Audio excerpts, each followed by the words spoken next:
तो अपने ने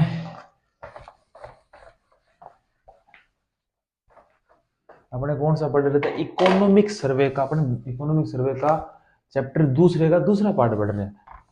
चैप्टर था बुनियादी संरचनाओं से मूलभूत सुविधाओं का उन्नयन। इसके अंदर अपने पहला तो पढ़ लिया पीपीपी, ये पढ़ लिया, और दूसरा इसके अंदर था अपने एनर्जी वाला, ऊर्जा।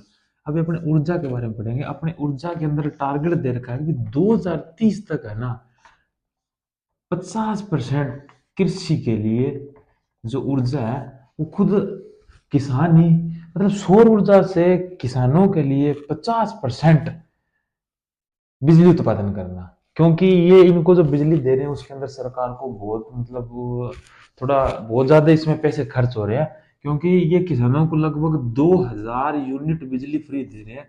तो अगर एक यूनिट बिजली के आप रेट देखो ना, 10 से 12 रुपए के आसपास होता है। तो आप 2000 से इसको मल्टीप्लाई करके देख लो, लगभग 24,000 रुपये एक किसान को एक महीने के लिए दिया जा रहा है। तब सरकार ने सोचा भी इस पॉलिसी को तो, योजना को तो बंद कर नहीं सकते, तब इसका अल्टरनेट ऑप्शन ढूंढा कि इसमें कुछ ऐसा किया जाए कि किसान खुद ही बिजली उत्पादन करे और खुद ही बेचे। तो अभी देख एनर्जी के अंदर अपने कुछ डाटा फैक्ट है, वो कुछ अपने देख लेते हैं जो कि एग्जाम में पूछ जाते हैं। अभी तक जो अपने राजस्थान में अधिष्ठापित ऊर्जा है ना, कब तक, दिसंबर 2024 के डाटा तक। अभी तो 2025 चला, लेकिन एक साल पुराना डाटा है, अभी तो बढ़ गया होगा। लेकिन वो कितना इकोनॉमिक सर्वे में 26,325 मेगावाट है। ठीक है, ये तीन तीन चार टाइप है इसके। एक अगर तापीय देखें तो, सौर देखें तो, और पवन से देखें तो आप इतना याद रखो, 78, 54 और 44। पूरा याद नहीं करना, बस मोटा मोटा याद करना है। 78, 54 और 44, अगर इन दोनों को मिलाएंगे तो लगभग ये 37.52% के आसपास ये दे रहा है। और इसके अंदर वृद्धि कितनी हुई है 2020-21 से लेकर 2023-24 तक, इसमें वृद्धि कितनी हुई है 4.8% की वृद्धि हुई। ये डाटा थोड़ा सा मुझे लग रहा है इंपॉर्टेंट है। और इसके अंदर क्या, अभी सौर ऊर्जा के अंदर सबसे ज्यादा 20% वृद्धि हुई है, और विंड के अंदर कितनी हुई है 5%। तो आप ऐसे देख लो ओवरऑल कितनी हुई है 4% है, और विंड के अंदर कितनी हुई है 5%, और सौर सौर के अंदर इसमें याद कर लो कि 20%। याद करना है, कैसे भी करो दिमाग में याद रहना चाहिए। पहला हो गया। अभी इससे रिलेटेड ना कुछ योजनाएं चल रही है, दो तीन योजनाएं हैं जिनको मैं आपको बता देता हूँ, देख लेना। क्योंकि वो भी फ्लैगशिप योजना के अंदर भी शामिल होती है। फ्लैगशिप योजना वो होती है जिसके ऊपर सरकार का सबसे ज्यादा ध्यान होता है। तो इसके अंदर कौन सी होगी, पहली तो होगी ये सबसे इम्पोर्टेंट, पीएम सूर्य घर मुफ्त बिजली योजना। और दूसरी इंपॉर्टेंट योजना कौन सी है, पीएम कुसुम योजना।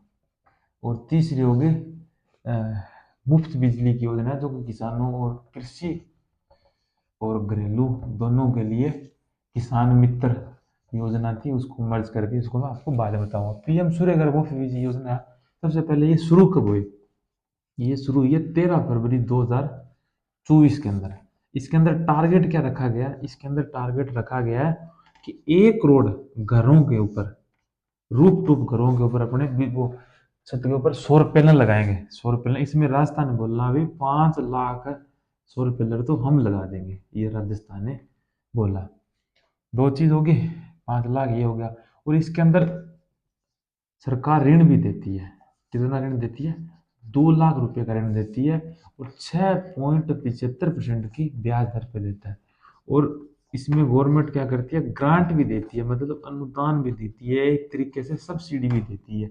वो 3 टाइप में देती है, एक तो देगी 30 से 60 हजार, एक देगी 60 से 78 हजार, और एक देगी 78 हजार। ठीक है। और इसके अंदर अभी जो नया जो डाटा है, इसके अंदर 10 मार्च 2025 तक एक नया डाटा करंट अफेयर में, इसमें बोला भी हमने 10 लाख घरों के ऊपर ये सौर पैनल लगा दिए। और इसके अंदर देखें तो एक तो चंडीगढ़ और एक हो गया दमनदीप, इन्होंने ये दो ऐसे यूटी है जिनके, मतलब जितने भी सरकारी विभाग हैं उनके ऊपर सौर पैनल अपने ये लगा दिए छतों के ऊपर। और पांचवा डाटा ये है कि गुजरात, महाराष्ट्र, यूपी, केरल और अपना प्यारा राजस्थान, इन पांचों की ये स्क्वेंस है, इसके अंदर इन्होंने इस वे में काम किया है। तो इतने फैक्ट है, पढ़ लो इनको, एक दो बार पढ़ लो, एक दो बार रिवाइज कर लो, तो इनमें से मेरे हिसाब से बाहर नहीं जाएगा। यदि कुछ कुछ चीज छूट रही है तो उस अभी पूरा याद नहीं रहता। अब ये पीएम कुसुम योजना, इसकी फुल फॉर्म भी पूछ सकते हैं, प्रधानमंत्री किसान उत्थान एवं सुरक्षा महाअभियान योजना। ठीक है, ये कब तक चलेगी? ये 31 मार्च 2029 तक चलेगी। ये स्टार्टिंग इसकी नहीं दी गई, मतलब 2024 के आसपास शुरू हुई है, इसका एंड वो दे नहीं रखा। ठीक है, इसके अंदर ये क्या भी, ये कंपोनेंट में चलती है। ये इसके 3 कंपोनेंट A B C। पहले कंपोनेंट के अंदर क्या भी प्लांट लगाए जाएंगे, सौर के प्लांट लगाए जाएंगे। दूसरे के अंदर क्या किया जाएंगे, पंप लगाए जाएंगे, सौर पंप। और इसमें भी पंप लगाए जाएंगे। इसमें वो पंप लगाए जाएंगे जैसे अपने खेतों में होता है ना, जैसे डीजल से चलने वाले, तो बिल्कुल जिसके अंदर इलेक्ट्रिविटी की कोई कनेक्टिविटी नहीं है, उसको सोलराइजेशन किया जाएगा। और ये वो होगा जो कहीं ना कहीं से उससे जुड़े हुए हैं, इनका सोलराइजेशन किया जाएगा, 3 चीज के अंदर। और इसके अंदर क्या बोला भी, किसान को बोला कि आपकी जो जमीन है, इस जमीन के ऊपर आप सौर पैनल लगाओ, और सौर पैनल से जो बिजली होगी उसको खेत में यूज करो, और यूज करो, जो बच जाए उसको बेचो। ठीक है, तो इसके लिए ये बनाई गई है, और इसके लिए किसान के खेतों में ये लगाया जाएगा, और सरकार इसके लिए वो अनुदान भी देगी। और इसके अंदर और क्या भूल गया मैं थोड़ा सा, इसके अंदर क्या बताते हैं, एक दोस्तों कैमरे के सामने आती हुई चीज भूल जाते हैं, अच्छे तरीके से याद था, पर ये दिमाग से जब स्किप हो जाता है तो हो ही जाता है। चलो कोई नहीं, याद आ जाएगा तब मैं आपको बता दूंगा। इसके अंदर ये प्लांट लगाएंगे, और इसके अंदर क्या भी किसानों को जो जो बिजली बताएंगे, उसकी जो यूनिट है उसके 3.04 रुपये गवर्नमेंट देगी। और ये किसको बेचेंगे? ये डिस्कॉम को बेचेंगे, जैसे अपने जयपुर, जोधपुर, अजमेर डिस्कॉम है उसको बेचेंगे। इसे डिस्कॉम को क्या फायदा होगा? इसको डिस्कॉम को गवर्नमेंट क्या देगी, 0.40%, 0.40 रुपये पर यूनिट, या 6.6 लाख मेगावाट के गवर्नमेंट पैसे देगी। इसलिए मतलब दोनों को ही फायदा हो गया। और इसके अंदर अपना टारगेट कितना है कि 10,000 मेगावाट बिजली का उत्पादन करना इंडिया के अंदर। अब राजस्थान ने लगभग इसका 10% हिस्सा दिया, मतलब 1,000 मेगावाट इसका उत्पादन करना, वो भी तीनों डिस्कों में बांट दिया। जैसे जयपुर को 325, और अजमेर को 300, और फिर इसको 335 के आसपास, लगभग 1,000 मेगावाट इसमें पूरा हो जाएगा। इसमें पंप लगाए जाएंगे, कितने लगाए जाएंगे? 14 लाख पंप लगाए जाएंगे, जो डीजल वगैरह पे चलते हैं। और ठीक है, इसका भी इतना ही है। और सी वाले इसके अंदर बोला भी 35 लाख पंप लगाए जाएंगे, जिसमें राजस्थान ने बोला भी हमें 4 पॉइंट कुछ लाख पंप लगा लेंगे। मतलब इसका लगभग देख लो 10% के आसपास होना चाहिए यार, 10% तो 40 होगा, 10 से थोड़ा सा कम हो गया। तो इतना ही है। योजना होगी, ये होगी एक, ये योजना है जिसके अंदर 2,000 रुपये किसानों को बिजली दी जाएगी। एक में क्या भी 100 यूनिट तक घरेलू होगी, उसमें 100 यूनिट तक बिजली दी जाएगी।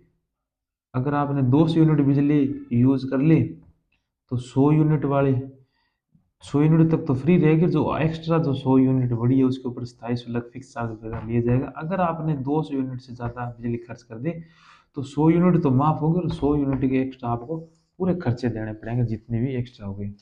ये हो गया, ये 2,000 वाली हो गई। इसका नाम अभी मैं देख लेता हूँ थोड़ा सा, सारी चीज़ें दोस्तों याद नहीं रहती। पीएम कुसुम योजना होगी, पीएम सूर्य घर मुफ्त बिजली योजना होगी, इसके अंदर ये हो गया।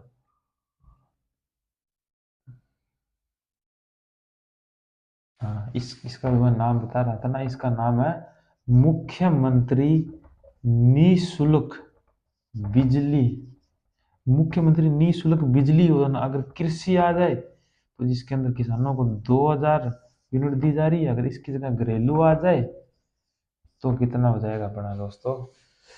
घरेलू के अंदर हो जाएगा 300 यूनिट तक बिजली फ्री दी जाएगी। और एक चीज मैं दोस्तों आपको शुरू में बताना भूल गया कि अपना 36,000 ट्रांसमिशन था, जो कि यहाँ से लेके बिजली यहाँ तक जा रही है, मतलब एक जगह से दूसरी जगह, दूसरी जगह तीसरी जगह से आगे आगे जा रही है, वो 36,000 से बढ़ गई कितनी होगी, 44,000 होगी। इसके अंदर भी 23% के आसपास वृद्धि हुई है। और अपने जो पहले बिजली एक एक व्यक्ति 8,000 यूनिट यूज करता था, अभी वो 11,000 यूनिट यूज कर रहा है। और एक इसके अंदर डाटा और है कि अपने कुल उपभोग करने वाले लोग कितने, लगभग 196 लाख है। उसमें घरेलू में सबसे ज्यादा 78% और 9% हो गए अघरेलू, 10% हो गए एग्रीकल्चर वाले, और 1.66% के आसपास हो गया औद्योगिक रूप में, और 0.1 से कम है जो वो जैसे अपने प्रकाश लाइट वगैरह रोड वगैरह वो चल रही है उस पर होती है। तो अपना इसका सेकंड पार्ट भी खत्म हो गया। अब मुझे नहीं पता आपको कितना समझ आया है नहीं आया है, रिवीजन की है, लिख दिया थोड़ा बहुत, तो ठीक है।